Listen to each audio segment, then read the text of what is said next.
The next question is how. How do we go about developing and implementing a social media policy?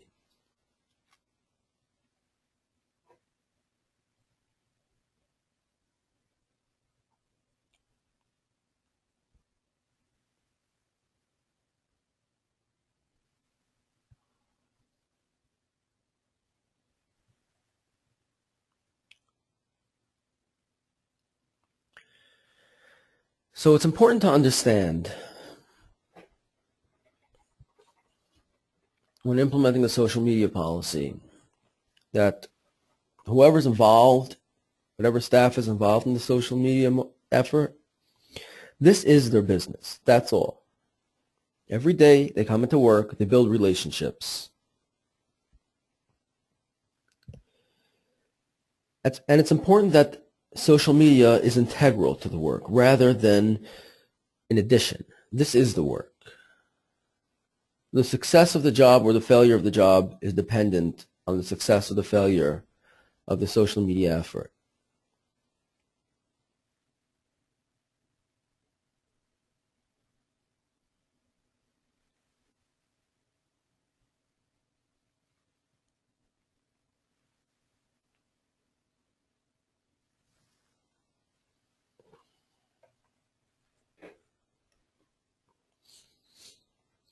There are three things we need to look at, or three things we need to implement when launching a social media program. We need to guide, we need to empower, and we need to monitor.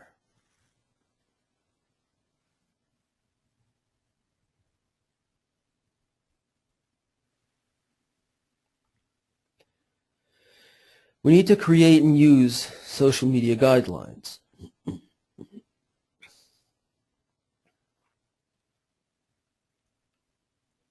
What kind of content do we post?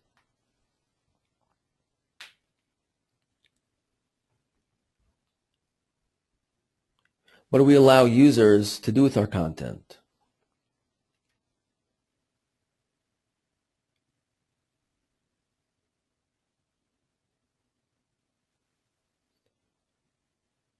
What kind of relationship are we looking to build with the users?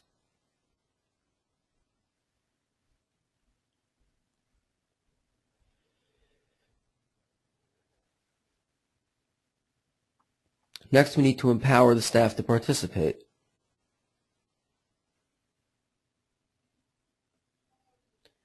Do they understand social media? Do they understand the applications?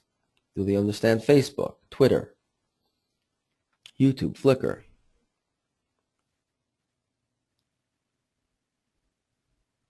Are they comfortable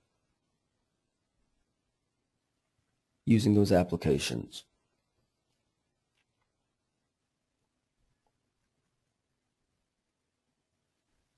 And we need to monitor their participation.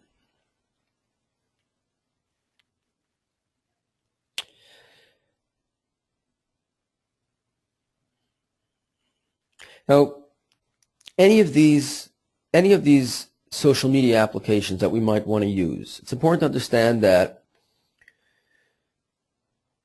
although from our end we can keep them within the agency, from the user's end we can't. The users are not part of our agency. They can say what they want. They can do what they want.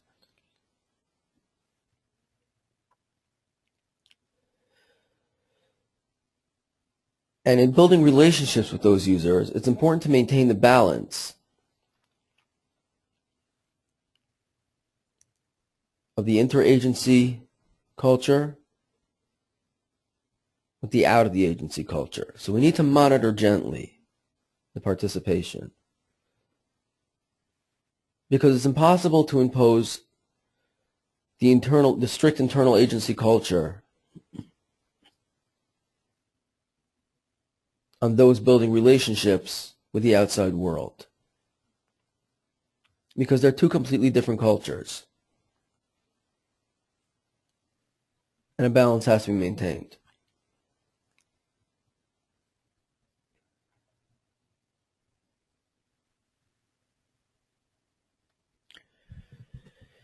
Next, we need to create accounts responsibly.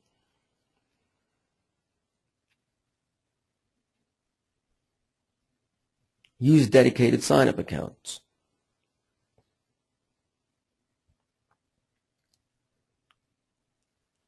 We need to plan ahead for succession.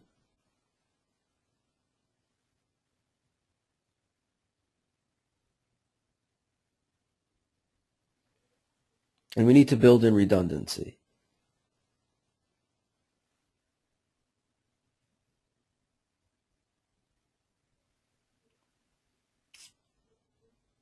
Rather than having 6 staff members, each creating their own Facebook accounts, providing their own network of friends, their own social network of friends with updates,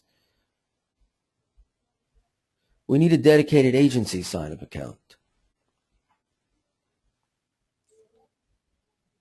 We need to plan ahead for succession. What happens when the staff members that are involved in the relationships move on?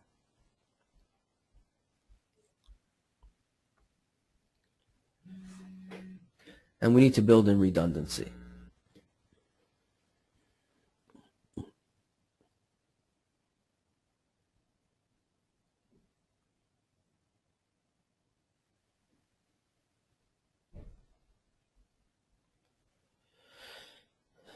We need to understand the ecosystems, the applications that we'll be using, the web tools that we'll be using. Facebook. Facebook is a great application for community and dialogue.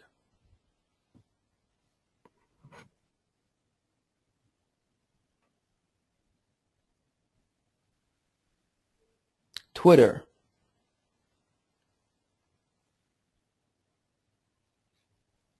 Twitter is great for driving traffic to our website.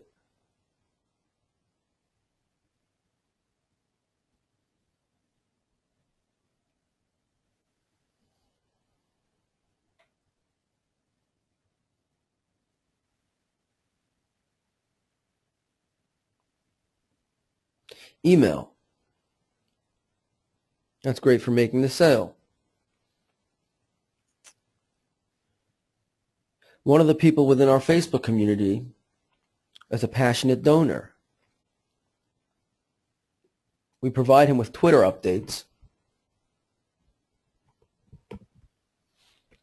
and drive him to our website, and he contacts us on the website. He'd like to make a donation. Email is the way we'll close the transaction. Email is the way we'll make the sale.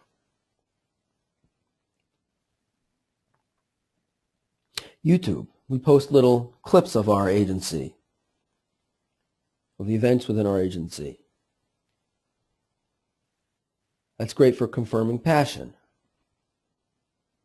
We need to find our voice. We need to know how to get the message across in the most efficient way possible.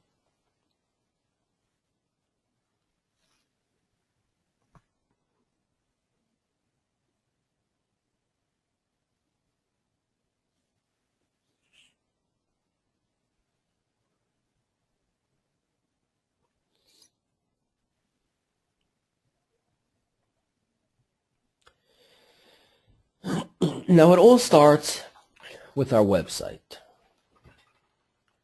Okay? The website is our internal agency hub. This is where our own agency's culture predominates.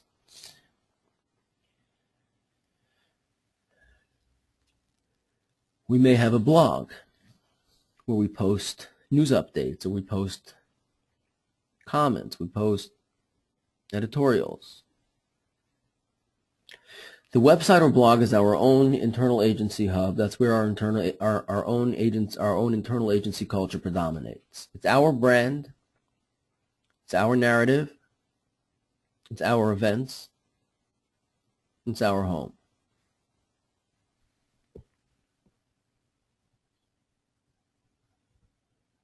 This is before we start with any of the social media apps. We may want to drive traffic to our website using social media.